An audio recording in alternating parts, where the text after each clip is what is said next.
என்னை உண்டாக்கிய என் தேவாதி தேவன் அவர் தூங்குவதுமில்லை உறங்குவதுமில்லை. என்னை உண்டாக்கிய என் தேவாதி தேவன் அவர் தூங்குவதுமில்லை உறங்குவதுமில்லை.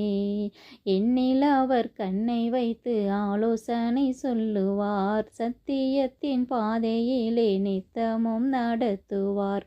என்னில் அவர் கண்ணை வைத்து ஆலோசனை சொல்லுவார், சத்தியத்தின் பாதையிலே நித்தமும் நடத்துவார். பரிசுத்த ஆவியாலே உள்ளத்தை நிரப்புவார், பரிசுத்த ஆவியாலே உள்ளத்தை நிரப்புவார். பரிசுத்தர் பரிசுத்தர் அவர் பெயரே. என்னை உண்டாக்கிய என் தேவாதி தேவன் அவர் தூங்குவதுமில்லை உறங்குவதுமில்லை.